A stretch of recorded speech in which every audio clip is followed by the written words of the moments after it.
In February of last year, Microsoft's CEO stood on a stage and told the world his company had built something that should not have been possible for another decade.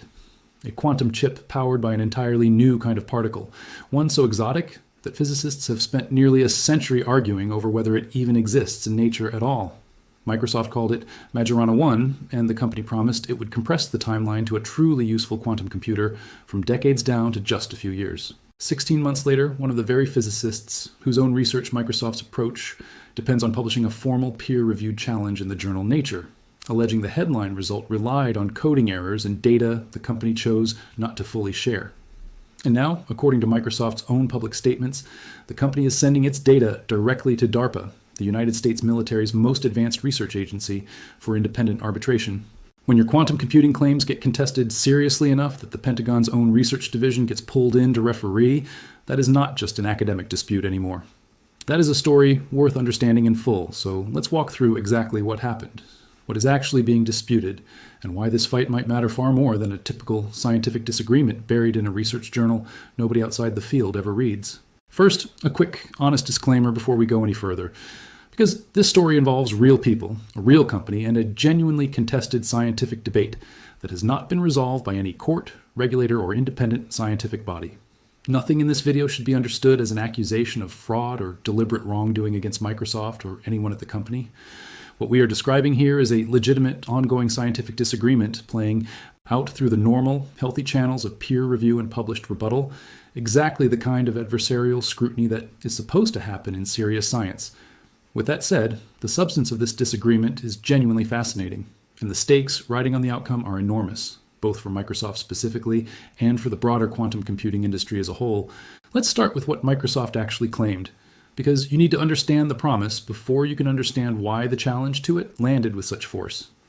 Back in February of last year, Microsoft published a paper in Nature describing something called an interferometric single-shot parity measurement, performed on a specially engineered device built from an indium arsenide nanowire coated with aluminum and cooled down to a temperature just a few thousandths of a degree above absolute zero. The company claimed this device had entered what physicists call a topological phase, a special state of matter in which a strange quasi-particle known as a Majorana zero mode is theorized to form at each end of the wire. If that sounds abstract, here's the plain language version. Nearly every quantum computer being built today stores information locally, meaning the fragile quantum state sits in one specific place, vulnerable to any tiny disturbance nearby, which is exactly why those machines need such extensive, resource-hungry error correction just to stay functional. Microsoft's entire bet is fundamentally different. If you can genuinely create these Majorana zero modes, the information gets split across two separate locations at once. The two ends of the wire, meaning a disturbance at one end, literally, cannot read or corrupt the stored information on its own. In theory, that gives you a qubit that is naturally physically protected against errors, rather than a qubit that needs to be protected through massive amounts of external software and hardware correction the way every other major quantum computing approach currently requires.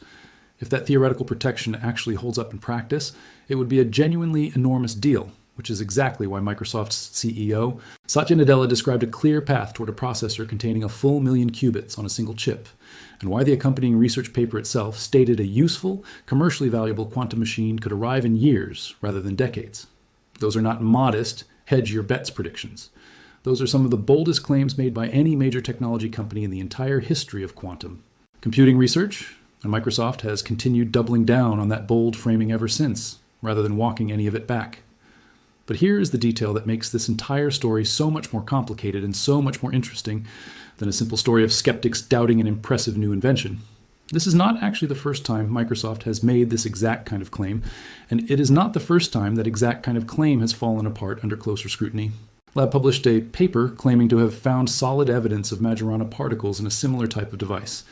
That paper was retracted in 2021 after outside researchers found the evidence simply did not hold up to careful reanalysis.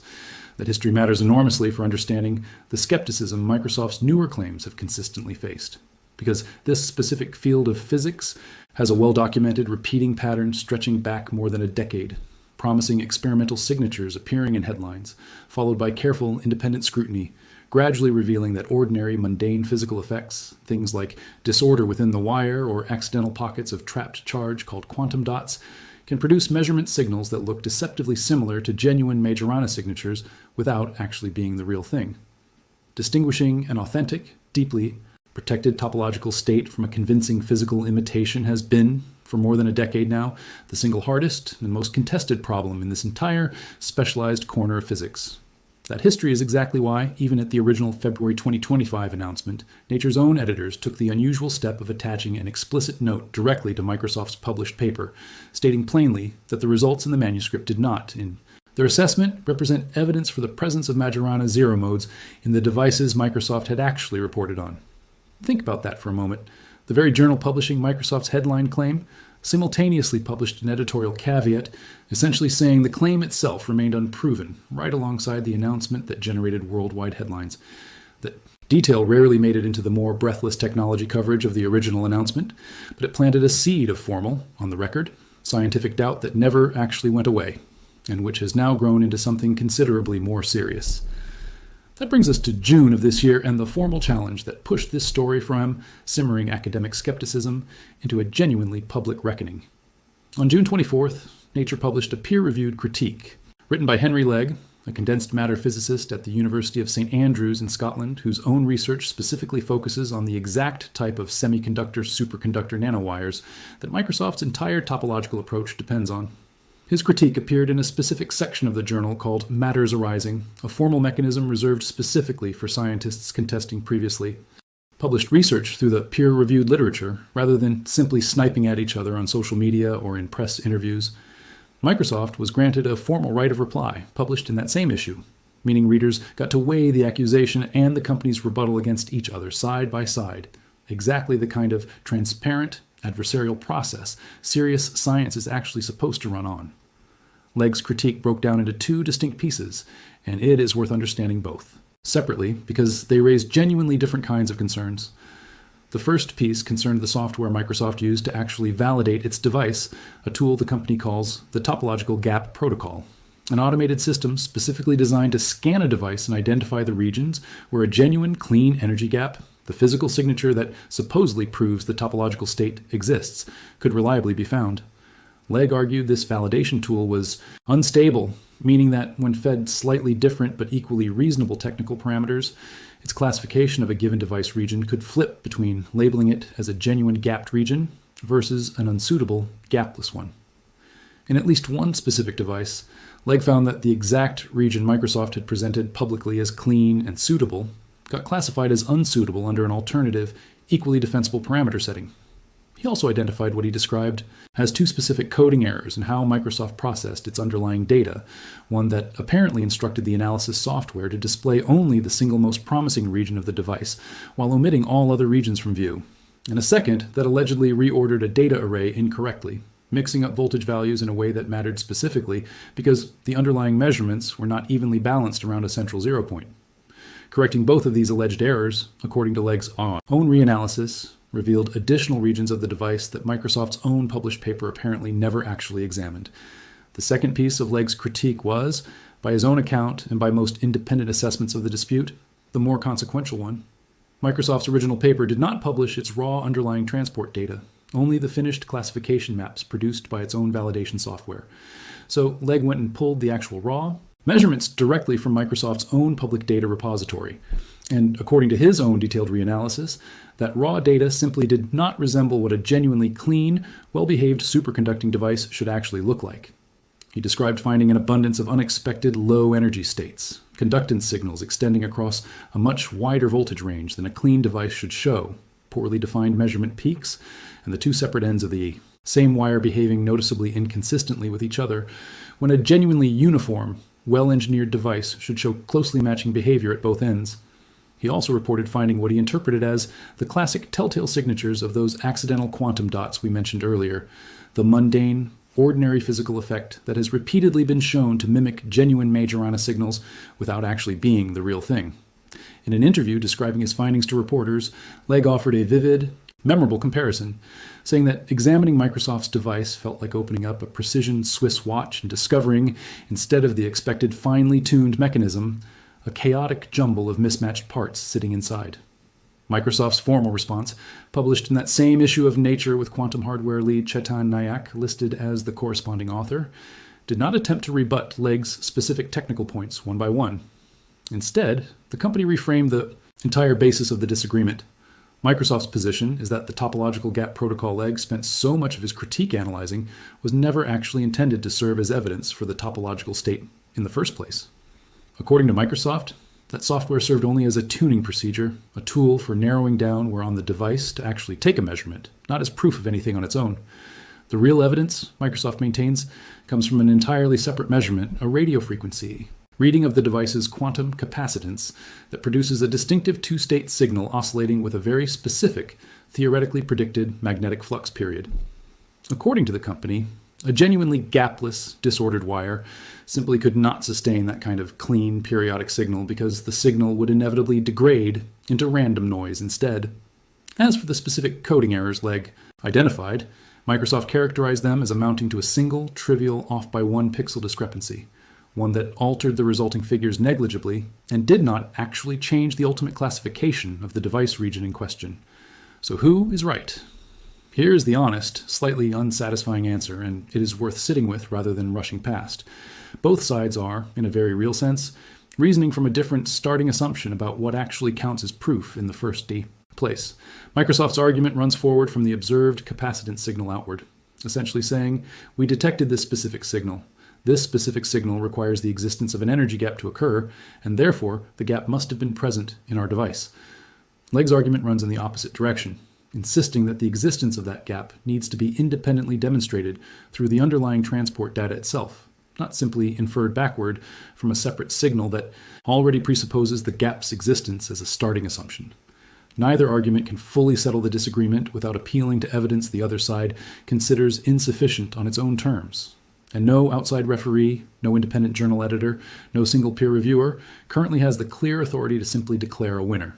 That is precisely why the dispute has now escalated to a genuinely unusual step, one rarely seen in an ordinary academic disagreement. According to Microsoft's own public statements, the company is now sharing its underlying data directly with DARPA, the Defense Advanced Research Projects Agency, for independent arbitration, while simultaneously maintaining that certain portions of that data remain too commercially sensitive to publish more broadly for the entire scientific community to freely examine. This detail matters enormously, and it is worth understanding exactly why DARPA specifically is already positioned to play this kind of referee role in the first place. Microsoft was recently selected to advance to the final phase of a specific DARPA initiative called the US2QC program, a project explicitly designed to independently evaluate whether various companies pursuing genuinely different approaches to quantum computing can actually deliver a useful, working quantum computer on an accelerated timeline. Being selected for that program's final phase in the first place tells you the American Defense Research Establishment already saw enough genuine promise in Microsoft's underlying approach to keep funding and evaluating it closely, even while independent physicists in the broader academic community were raising exactly these kinds of pointed, formal objections in parallel. In other words, DARPA is not some neutral outside party being dragged unwillingly into a corporate science dispute at the last minute. It is an agency already deeply embedded in evaluating Microsoft's specific technical claims as part of its own separate national security-focused research mission, which puts it in a genuinely unique position to actually examine Microsoft's fuller, more complete dataset, including whatever pieces remain. Too commercially sensitive for Microsoft to share openly with the broader physics community through normal academic publication, it is worth taking a moment to place this specific dispute within the much longer decade-plus history of Majorana research generally, because Microsoft's current predicament did not emerge in isolation, and understanding that broader pattern helps explain exactly why physicists like Legg approach these claims with such persistent, well-earned skepticism.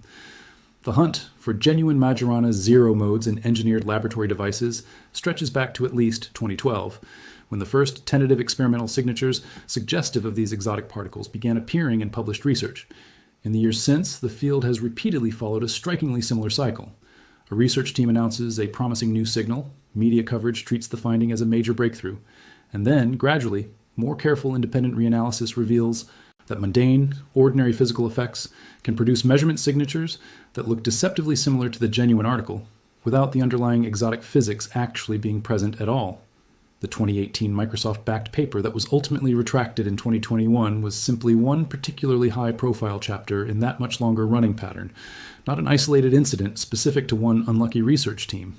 Understanding that, history helps explain why a physicist as deeply embedded in this specific subfield as Legg reacted with such immediate, detailed technical scrutiny the moment Microsoft's newest claims emerged, rather than simply taking the company's confident public framing at face value the way many casual observers initially did. It is also worth understanding, in slightly more technical detail, exactly what a topological qubit is actually supposed to look like once fully realized, because the underlying concept genuinely is elegant, even if proving it experimentally has turned out to be extraordinarily difficult. Imagine taking a single electron and, through careful physical engineering, splitting its quantum state into two separate halves, with each half confined to opposite ends of a specially constructed wire. The electron's overall quantum information then belongs to the pair as a whole, rather than existing at either individual location on its own. That information gets stored as something physicists call parity, essentially whether the shared quantum state across both ends is occupied or empty. And because that information is genuinely distributed across two physically separated locations, rather than concentrated in one vulnerable spot, a random disturbance hitting just one end of the wire cannot, even in a principle, read or corrupt the stored information on its own. Properly reading or manipulating that information requires acting on both ends of the wire simultaneously, a genuinely difficult engineering requirement that becomes exponentially harder as the physical distance between the two ends increases. This underlying protection is precisely why Microsoft has pursued this specific, notoriously difficult approach for nearly 2 decades now, despite it consistently proving to be slower and more technically demanding than the rival approaches other major quantum computing companies have pursued instead. Conventional platforms, including the superconducting qubits Google and IBM favor, or the trapped ion qubits companies like IonQ and Quantinuum have built their businesses around, all store quantum information locally, meaning they depend heavily on extensive external error correction software and hardware to keep that fragile information intact. A genuinely working topological qubit, by contrast, would be protected directly by its own underlying physical structure, potentially requiring dramatically less of that expensive, resource-hungry external error correction to achieve the same level of reliability. That distinction is exactly why the stakes riding on this specific dispute extend so far beyond Microsoft's own individual corporate reputation. If Microsoft's topological approach genuinely works as claimed, it would represent a fundamentally different, potentially far more efficient path toward building large-scale, genuinely useful quantum computers than any of the approaches currently being pursued by every other major player in the industry, including Google, IBM, IonQ, and the various other companies we have covered extensively on this channel and previous videos. That is precisely why DARPA has real, tangible, strategic interest in getting to the bottom of this dispute definitively, well beyond simply settling an interesting academic argument between two groups of physicists. If the underlying physics genuinely holds up under the kind of full, rigorous scrutiny DARPA is now apparently applying to Microsoft's complete dataset, it could meaningfully reshape which specific technical approach the American government chooses to prioritize and fund most heavily as the genuinely useful quantum computing continues accelerating. If, on the other hand, the underlying physics ultimately does not hold up, under that same close scrutiny, it would represent a significant, costly setback, not just for Microsoft specifically, but for the broader credibility of an entire specialized subfield of quantum hardware research that has already weathered more than one previous high-profile disappointment over the past decade. There is also a genuinely important broader lesson here about how technology companies communicate scientific claims to the public, one that extends well beyond this single specific dispute involving Microsoft. Corporate quantum computing announcements have increasingly settled into a fairly predictable, recognizable rhythm over the past several years. A new chip unveiled roughly on an annual cadence, headline figures showing coherence, times doubling or error rates shrinking dramatically compared to the previous year's model, and a renewed, confidently stated pledge to deliver a genuinely useful, commercially valuable quantum computer within some specific, relatively near-term timeframe. Microsoft's Majorana 2 announcement, arriving barely 2 years after the original Majorana 1 unveiling and explicitly promising a 1,000-fold improvement in stability alongside an accelerated 2029 target date, fits that broader industry rhythm almost perfectly. That pattern is not necessarily evidence of any deliberate wrongdoing on Microsoft's part specifically.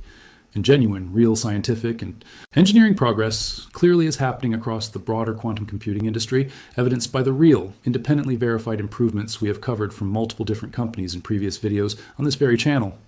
But it does mean that any individual viewer trying to evaluate these kinds of announcements critically should generally maintain a healthy, informed skepticism toward confident headline claims, specifically, while paying much closer attention to the more technical, less flashy scientific record playing out underneath those headlines. Exactly the kind of formal peer-reviewed critique and reply we have walked through in detail throughout this video.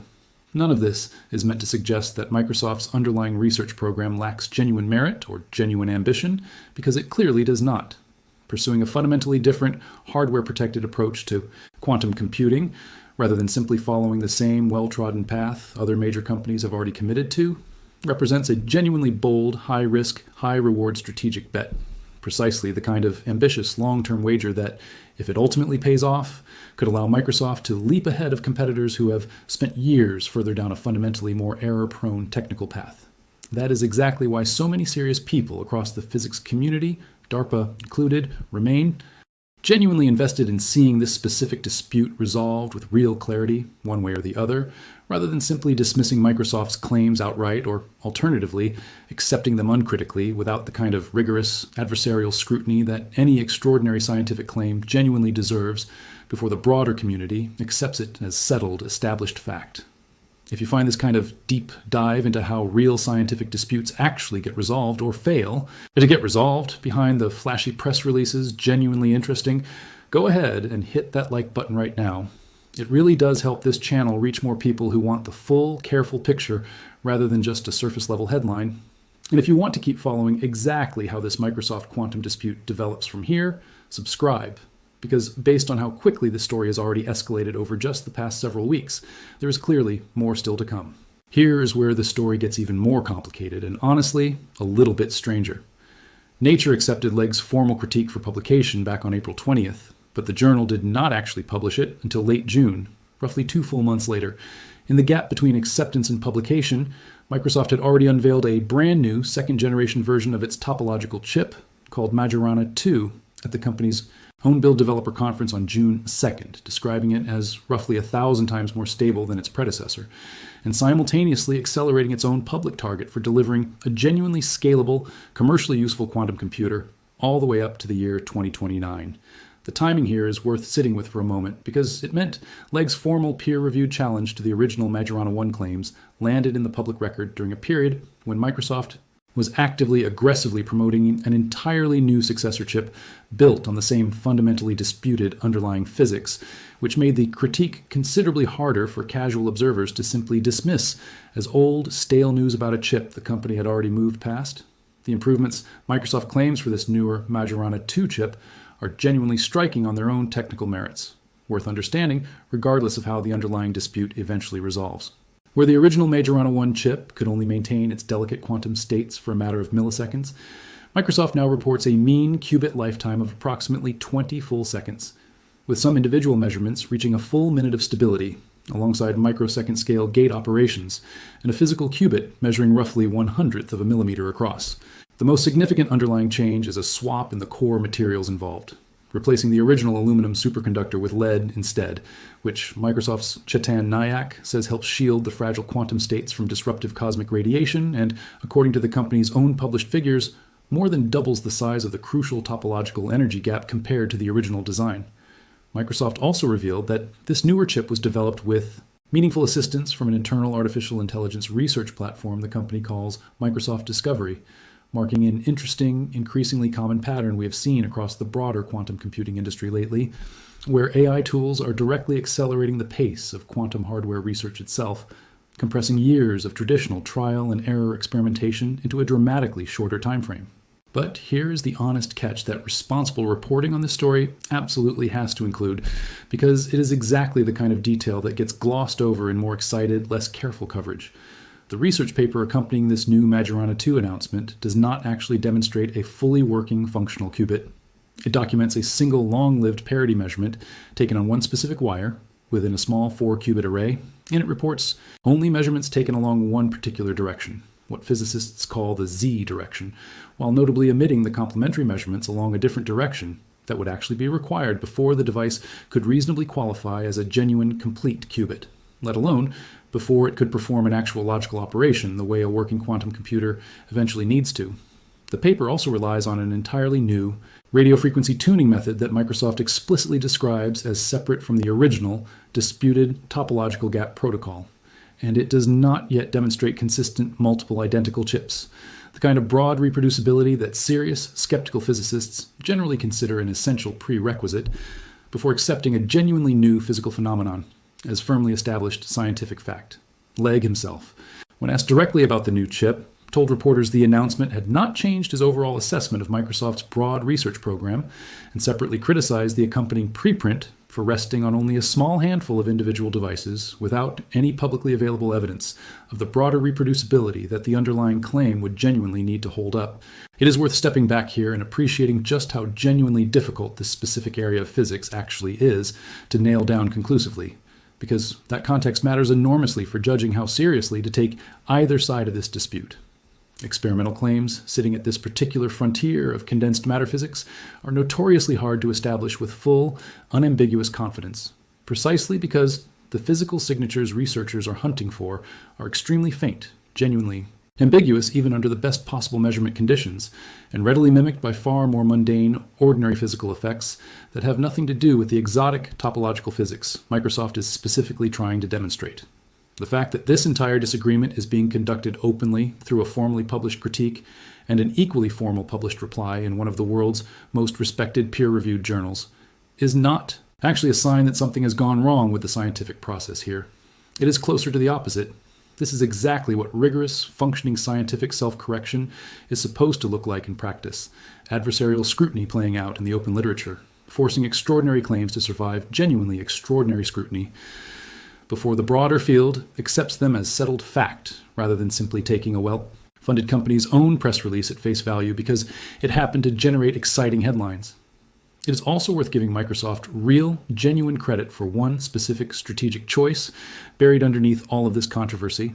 a choice that is easy to overlook amid the more dramatic parts of the story. While much of the rest of the quantum computing industry has spent the past several years competing primarily on raw qubit counts, racing to assemble ever larger arrays of individually noisy, error-prone quantum devices, Microsoft has consistently held to a different, more patient-stated philosophy, insisting on first proving out a single, genuinely high quality, to scale up toward a larger system built on that same underlying approach. That is a disciplined, defensible order of operations, reflecting what appears to be a genuine long-term scientific conviction, rather than a purely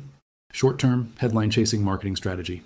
It is also worth remembering that Microsoft is not actually betting the entirety of its quantum computing future on this single disputed topological approach. Through its broader Azure quantum platform, the company has separately partnered with other quantum hardware companies, including Quantinuum's trapped ion machines and Atom Computing's neutral atom arrays, using Microsoft's own error correction and control software layered on top of hardware built entirely by those other companies, producing genuinely well-regarded, independently verified results that do not depend at all on the specific topological Majorana claims, currently under such intense formal dispute.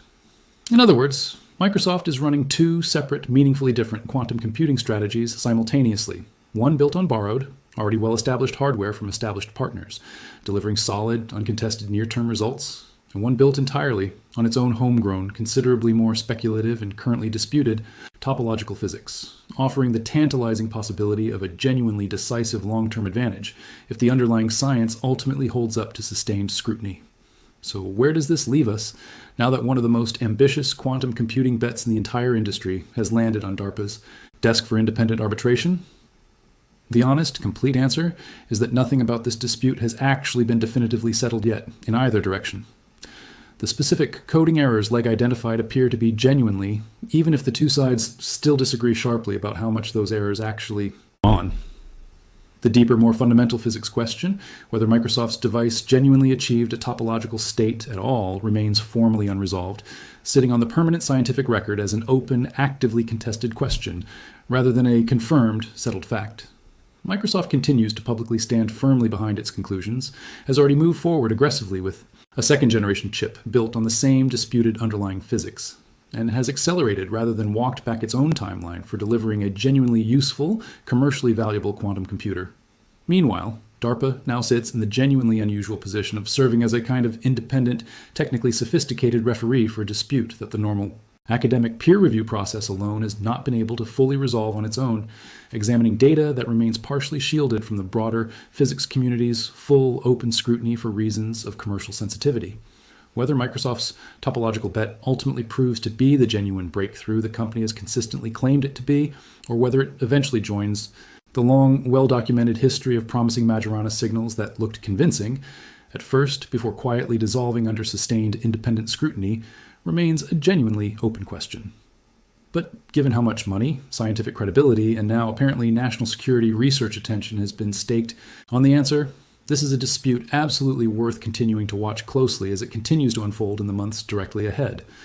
Whatever DARPA's independent arbitration ultimately concludes, whether that conclusion ever becomes fully public or remains partially shielded behind the same commercial sensitivity concerns that have shaped this entire dispute so far, the outcome will likely ripple outward well beyond Microsoft's own quantum computing roadmap, shaping how skeptically the broader public and the broader scientific community chooses to greet the next wave of confident, headline-grabbing quantum computing announcements still to come.